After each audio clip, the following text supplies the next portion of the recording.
Hello, Smith Center, and welcome to this edition of SCTV News. I'm Garrett Warner, and as always with me is Kyler Elliott. Hello, SCHS.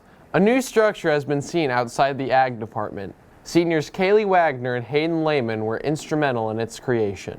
Reporter Gracie Kirchhoff brings us more of the story. Why did you want a greenhouse?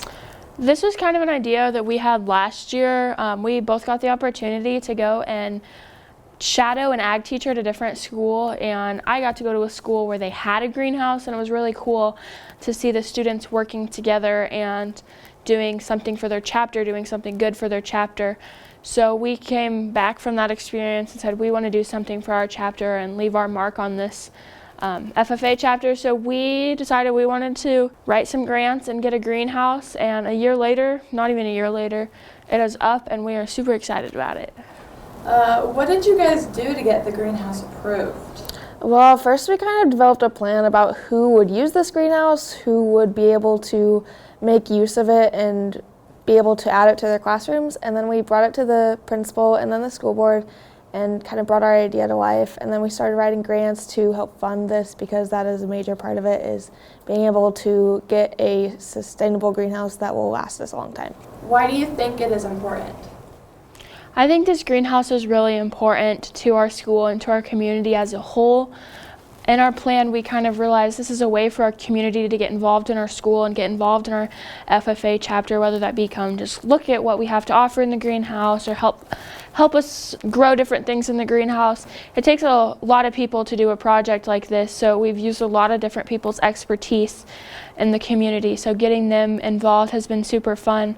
I think it's also really important for kids to know where their food comes from, and this is a real life experience for kids that may not get this outside of school, to see where their food comes from and how it's grown. Like Hayden said, it's like one thing to actually get to see our food comes from and be able to see how it grows rather than just reading about it in a textbook. We are super excited to have this on top of a curriculum inside the classroom, so kids can read about it and kids can learn and then go get the hands-on experience at the greenhouse. What an exciting project. FCCLA members are continuing with their star events. Sophomore Ruby Gomel Ostoff chose a project very dear to her heart, and Brendan Hendrich sat down with her for more details.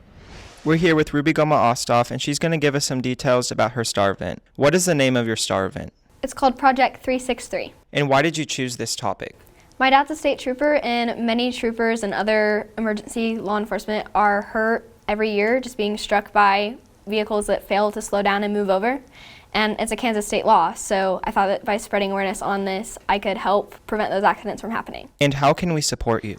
There's a competition going around the school, so I have facts set up around, and in the morning announcements, I announce that. Just by participating in that would really help support me. That is truly a great project. Students at SCHS are quite busy with many activities. Tinley is here to catch us all up. Hey SCTV, today we're diving into student life. What have Smith Center students been up to? Student Council has been working hard these past few weeks. One of their projects this year was to get TVs hung up in the lunchroom. Students are able to watch the TVs during their lunch period, and the TVs are being used during home events to stream the game while people are eating in the cafeteria, along with being used to cast the concession stand pricing list. Student Council is pretty excited about this new addition to Smith Center Junior High School. Student Council also hosted their winter formal dance this past weekend. The night was spent dancing and enjoying time well spent with friends. Students at Smith Center Junior High School are anxiously awaiting Super Bowl 57 kickoff this Sunday at 5:30. Showing our school support for the Chiefs, students are taking part in a Super Bowl Spirit Week. Monday was Mahomes Monday, where students were able to wear headbands and hats. Tuesday was Touchdown Tuesday. Students wore jerseys and Chiefs gear. Wednesday was Dress Like Andy Reid Day. Thursday was Team Thursday, where students were able to show their support to their favorite team. Friday was Wear Red Friday, where students were able to be decked out in all their Chiefs gear. Students have been up to quite the mix of events lately, because when attending school at Smith Center Junior High School, life is always eventful. Back to you, Kyler and Garrett. The SCHS Scholars Bowl team has competed in several competitions. As a senior member of the team, Katie Krishner tells us what it takes to be a part of Scholars Bowl. Why should students join? Because it's a fun opportunity to get out and try new things, and you also get to go out to eat afterwards. What makes an ideal Scholars Bowl team? Having people who are good at different subjects, like people who are good at math, science, language arts, all the fun random ones too, and also people who aren't shy to buzz in. Smith Center High School was the host of this year's MCL Paint-In. 10 league schools participated in the event. 6 art students represented SCHS and placed 9th in the competition. Great job, art department.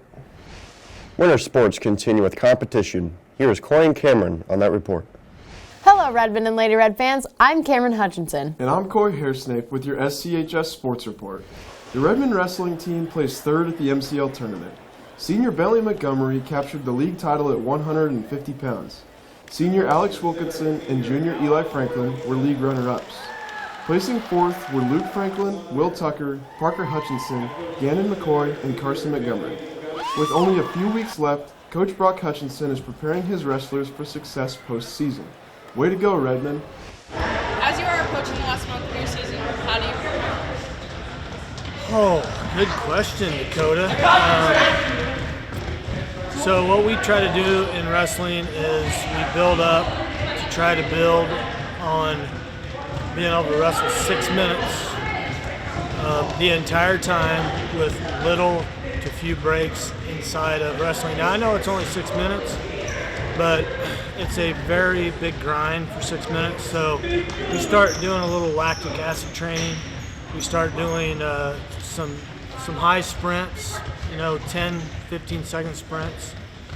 And we wrestle all the time, and we continue to stay to the grind, and then those kids that are fortunate enough to make it to the state tournament, we back off.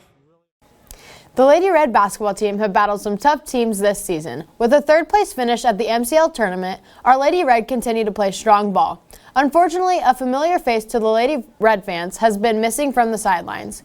Coach Nick Lynn went underway surgery in January. Coach Denise Kattenberg has stepped in to fill Coach Lynn's shoes.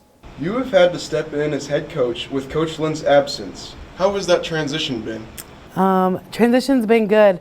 Luckily, I've been with these girls since they were little, so we miss him, but the transition from the girls to me and them respecting me, and they're just a resilient bunch of kids, so it's been okay. Way to go, Lady Red.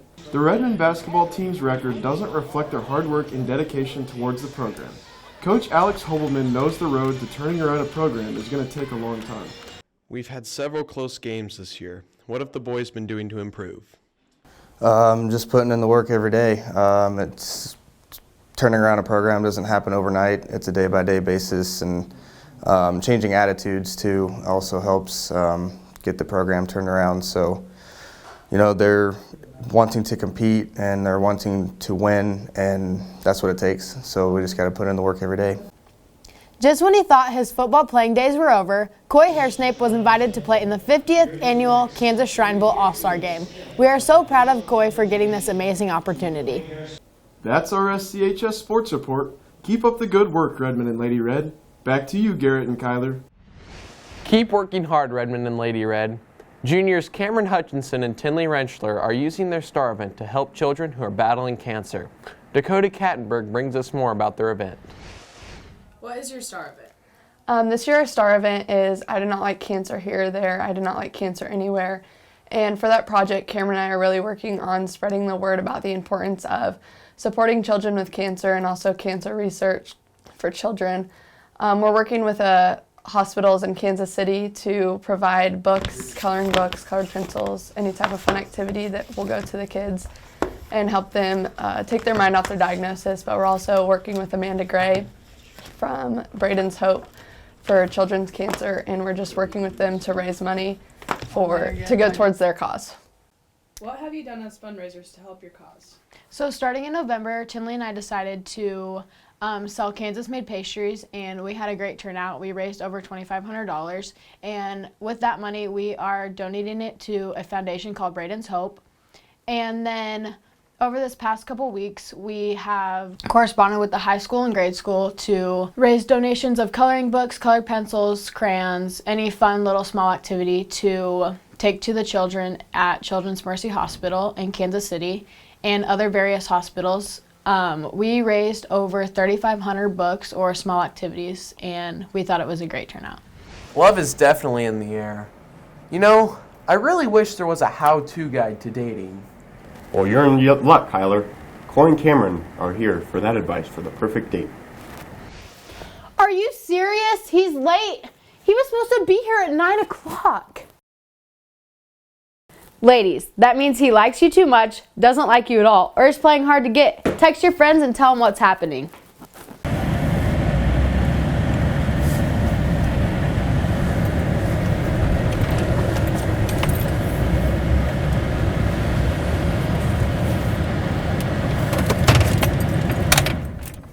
To start, make sure you gentlemen are extra late.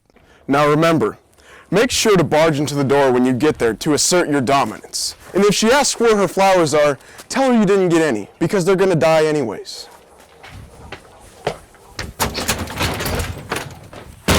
What's up? Last but not least, make sure not to open any doors for her. She's got 2 arms for a reason.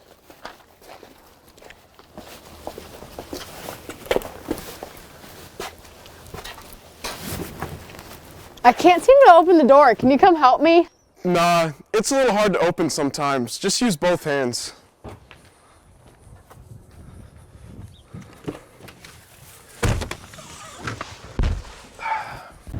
Ooh, so he is playing hard to get.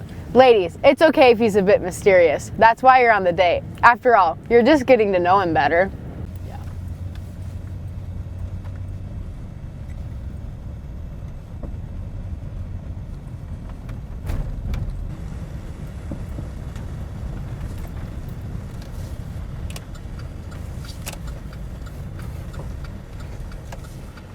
Now boys, make sure that she starts the conversation to remind yourself that she's into you. So, what type of music do you listen to? I prefer country. Give me fuel, give me fire, give me that which I desire.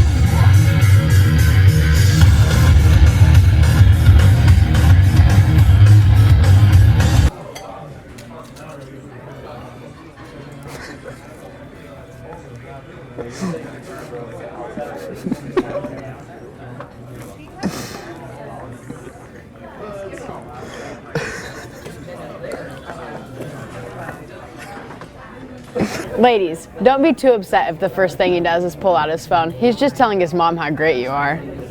Now boys, make sure to show your inner animal. It makes you appear more manly.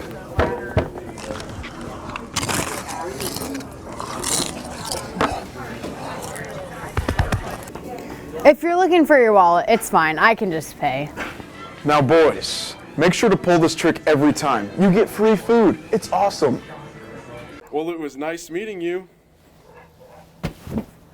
Now remember, fellas, never kiss a girl on the first date. We're in love. He's definitely my soulmate. Now, ladies, call your friends and tell them how it went. I'm not quite sure that's the best advice. What are you talking about? That seemed like the perfect date to me. Members of the SCHS Forensics have begun their season. 6 events have already qualified for state champs in May. Coach Marsha Allen works hard with the students, preparing them for their pieces. Believe us, we know. What are your expectations for this year? Expectations that kids have fun, and if you're talking about trophy expectations or whatever, that just goes, we take what we can get. For state, we can only take 16 entries, so of course we want to bring home trophies there at every time, but for everybody to learn something, that's my expectations. Can students still join? I take kids the whole season. We've got the longest season of any extracurricular. We actually, competition starts in January and doesn't end till the end of April, so yeah. We've got some kids that will be starting as soon as basketball's over. What events are you needing? Maximum events are 10, and we take anything and everything. When it comes to state, we can take up to 6 kids in one event, like 6 pros, but the maximum we can compete in is 16. Just like wrestling, it's back points that count. So I would love speeches, but that isn't the only thing. We've got solos we need to work on. Anything. We take anything. Well, SCHS, that is all the time we have for now. Until next time, I'm Garrett Warner. And I'm Kyler Elliott. Remember, it's not news unless it's SC News.